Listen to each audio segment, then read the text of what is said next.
Right. Hi, Mary Jane. I'm so glad we're getting together today. It's been a while, and I want to talk to you about the networking method. And I know you know how to network, and you've done it in the past. And I know you've taken some time off, about 6 months or so, right? So it's time to get started again. And we talked about that a little bit earlier. And I'm really excited about, and I bought your workbook, and I'm really excited for you to have your classes again so we can get it all filled out and really get to know what the juices are in that book, because it sounds like something that we all need to have in a drawer somewhere.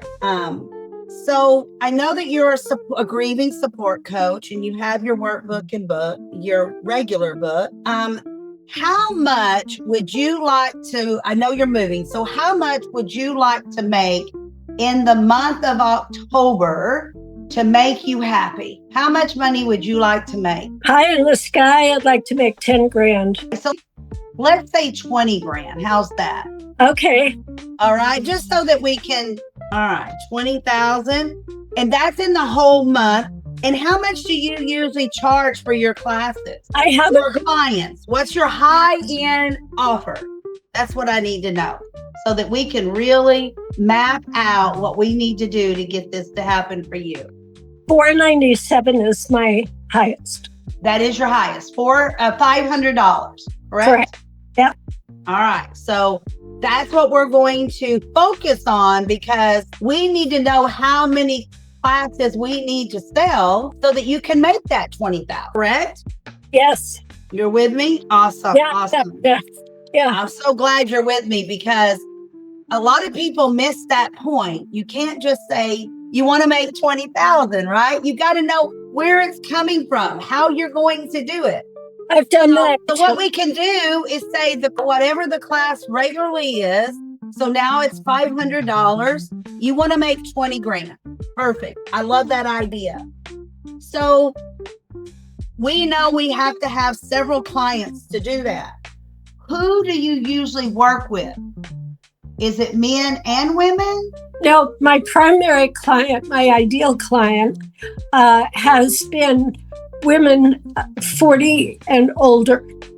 And okay. I actually need to divide that, because many 20-somethings they think not just women, but 20-something people think this is old people's work. It is not. We all know somebody has been hit by a car, killed by accident, drowned. You need to have this to be prepared for life. When I am asked about it, I suggest anyone 18 and older that has nothing to do with marriage or wills should have their workbook. But you primarily like to work with women over 40, correct? Yes. And are they in the U.S. or do you do worldwide? What do you like? I've not gone worldwide yet. So you're staying in the U.S.? Yes. Well, we'll have to change that, because look how much more that can open up for you, right? It is. Yes, indeed.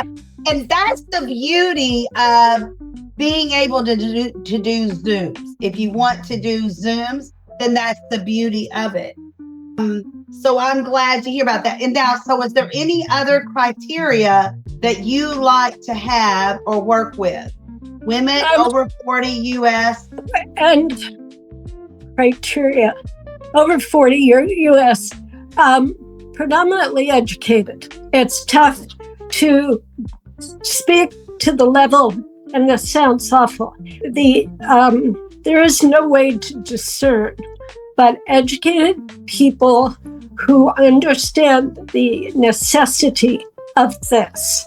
And I'm not an attorney, I'm not a preacher, and I try to convince people that tradition is one thing. We all have, I use the example, we have first aid kits. If you live on the West Coast, you have earthquake kits. Right. This is a living kit. And when you slip and hit your head or you get knocked out in the basketball court, who is going to speak for you? And the car slides and you get knocked out hitting a tree. This is what this is. And it can go on. and I have broadened my base going into the caregiving.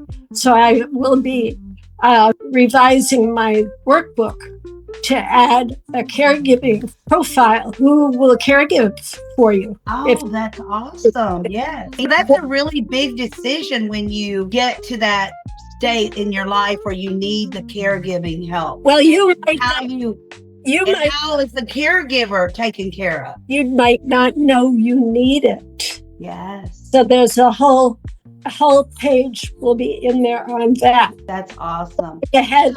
Anyway. So that was my next thing is, who do you want to help? Who are the people you really want to help? Do you want to help everyone before death or only after death? No, I am absolutely before. Okay. It comes up when somebody's caring for their parents or a husband. Well, I don't have to do this. You sure as hell do need to do this, because you could be the one in the bed very simply and quickly. Doug's brother went in for a routine endoscopy last week, and he somehow they perforated his something or other. He just spent the weekend with a tube in the hospital till they could locate the leak. He was in a very good hospital in San Francisco, and life happens. And yes, help your parents get this in order, or your auntie or your husband, but you need it as much as anybody. And buy copies and give them to your daughters and say, each of you needs to fill this out. And it's not for couples. Your husbands or spouses, partners, whatever, also need their own, because men and women look at things just a little differently. Many of your answers will be the same. You can do it together. The other thing is, it's a private document. You do not want to discuss it at the Thanksgiving dinner table. It's private, period. And as you read the book, I made up 2 characters that everyone should get to know and pick. First is your first lieutenant. That's the person you want to appoint to show your book to. Give them a briefing. It does not need to be a relative.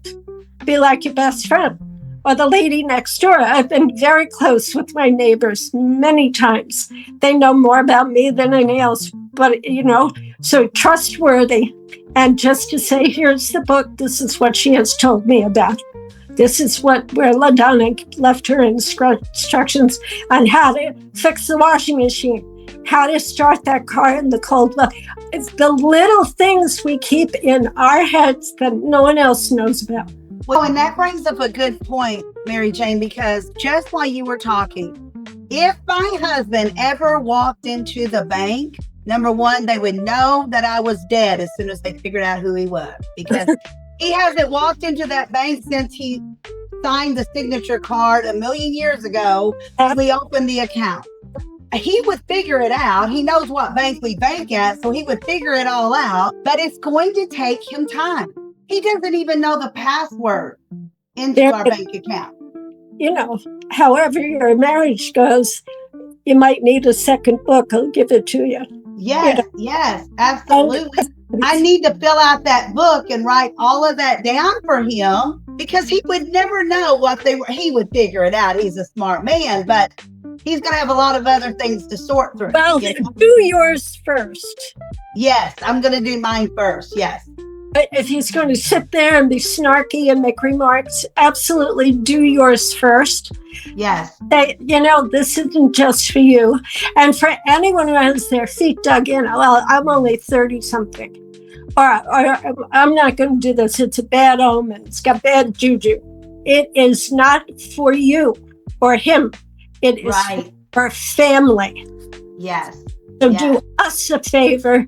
Don't debate it. You know what? If you love your family and you want to, not if, we know you love your family, but for me, for instance, when something happens to me, I don't want that to be a burden on my husband or my girls or my grandchildren, because there's enough to deal with at that. That's right. I'm going to have to cut us. I have this freestanding 4 o'clock So Okay. So we can't finish this real quick? I'm sorry, unless you can talk really fast, I'll be quiet. I will talk really fast. Okay, so I know that you have not done anything with your business for 6 months, so we have to rebuild. We have to re-engage.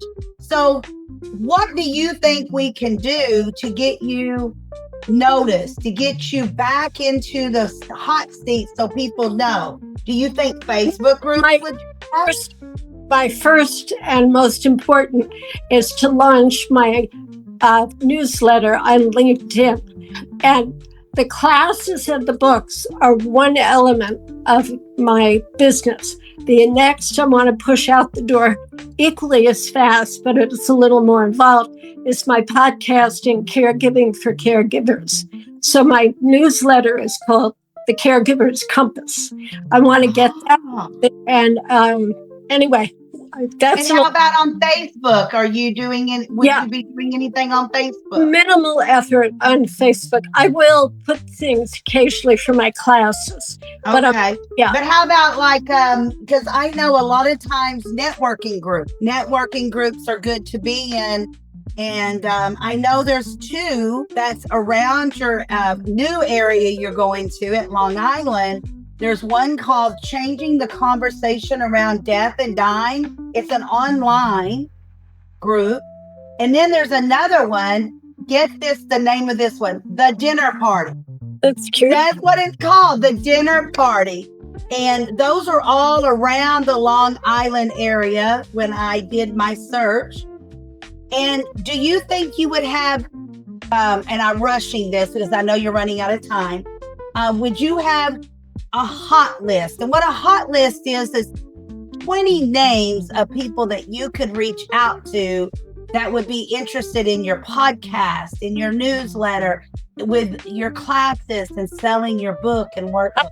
Not the list for it. Okay, so that is one of your homework assignments, my friend. Okay. And you know what? How about if you want to go out in the public and get noticed? I looked up in the Long Island area where you're moving to.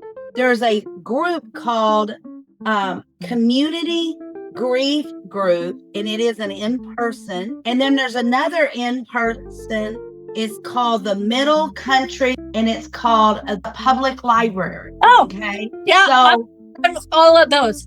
I absolutely have to go at this point. Okay, my love. And I know we're going to meet up again on September 23rd. And I will have my hot list for you. Perfect. Thank you so much. Thank you. Okay. Bye-bye. Bye.